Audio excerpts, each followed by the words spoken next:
हरे कृष्णा। तो 29 मार्च 2026 को आ रहा है एक विशेष दिन और वो है हिज होलीनेस जयपताका स्वामी महाराज की 77th व्यास पूजा। अब ये व्यास पूजा क्या होता है? तो व्यास पूजा मतलब अपीयरेंस डे, मतलब गुरु महाराज का जन्मदिन। तो गुरु महाराज का जन्म कामदा एकादशी की तिथि पर अप्रैल 9, 1949 में मिल्वॉकी यूएस में हुआ था और उनका नाम था गॉर्डन जॉन। तो जब गुरु महाराज की मुलाकात शिला प्रभुपाद जी से हुई थी तब शिला प्रभुपाद जी ने उनको बोला था कि तुम्हारे नाम का जो मतलब है वो है गॉर्डन जॉन, मतलब तुम चैतन्य महाप्रभु के नित्य पार्षद हो, उनके एटर्नल एसोसिएट हो और तुम यहाँ पे कृष्ण प्रेम सबको प्रदान करने के लिए आए हो और तुम्हारे फ्यूचर में जाके 50,000 से भी ज्यादा शिष्य होंगे और आज गुरु महाराज के 70,000 से भी ज्यादा डिसाइपल्स है। और प्रभुपाद जी ने उनको ये भी बोला था, I will give you kingdom of God, now go and develop it. मतलब प्रभुपाद जी ने उनको किंगडम ऑफ गॉड यानी कि नवद्वीप श्री मायापुर धाम गिफ्ट किया था और बोला था कि जाओ तुम इसको डेवलप करो। तो आज भी मायापुर धाम में जो टीओवीपी बन रहा है, टेम्पल ऑफ वैदिक प्लेनेटेरियम, वो गुरु महाराज की देखरेख में बन रहा है।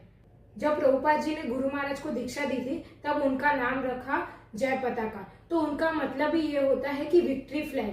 प्रभुपाद जी की आर्मी में गुरु महाराज विक्ट्री फ्लैग थे, वो जहां भी जाएंगे उनको विजय ही प्राप्त होगा। तो आज हम जानते हैं कि गुरु महाराज को कितनी हेल्थ प्रॉब्लम्स है, उनका डायलिसिस भी चलता है, उनका ट्रांसप्लांट भी हुआ था, पर फिर भी वो कभी भी उन्होंने अपनी हेल्थ प्रॉब्लम्स अपने भक्ति के बीच में आने नहीं दिया। उन्होंने अपने गुरु महाराज का जो वचन था कि भक्ति करनी है और अधिक से अधिक प्रचार प्रसार करना है, लोगों को भक्ति में जोड़ना है, उसमें वो कभी भी चूके नहीं। तो इससे हमें पता चलता है कि जो गुरु महाराज है वो कोई साधारण मनुष्य नहीं है, वो हमेशा भक्ति और प्रचार प्रसार अपने गुरु का आदेश का कैसे पालन करना है उसका एग्जाम्पल सेट करते हैं। हम जैसे पतित आत्माओं का भी उद्धार करने के लिए हमें एक्सेप्ट करते हैं। तो हम इस व्यास पूजा पे गुरु महाराज को एक गिफ्ट दे सकते हैं और वो गिफ्ट है गुरु महाराज की वाणी सेवा करके।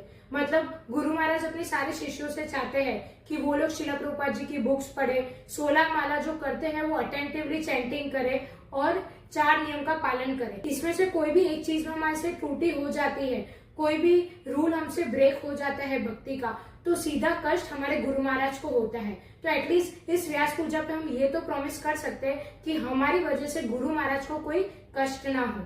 और हम व्यास पूजा मनाते कैसे हैं? हम व्यास पूजा मनाते हैं गुरु महाराज का गुणगान करके, उनको ग्लोरीफाई करके, क्योंकि भगवान भी तब खुश होते हैं जब उनके भक्तों का गुणगान किया जाता है। गुरु की कृपा से कृष्ण मिलते हैं और कृष्ण की कृपा से गुरु मिलते हैं।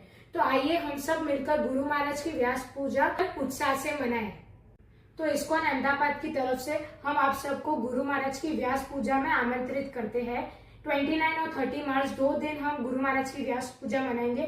29 मार्च सुबह 9 बजे से दोपहर के 1 बजे तक, जहाँ पे कीर्तन होगा, गुरु महाराज की महिमा का गुणगान होगा और उसके बाद अभिषेक होगा, पुष्पांजलि होगा और प्रसादम का आयोजन भी किया गया है। और 30 मार्च को भी शाम को 5:30 से गुणगान, कीर्तन, गुरु महिमा, केक कटिंग, प्रसादम सबका आयोजन किया गया है। तो आप सब जरूर आना। हरे कृष्णा।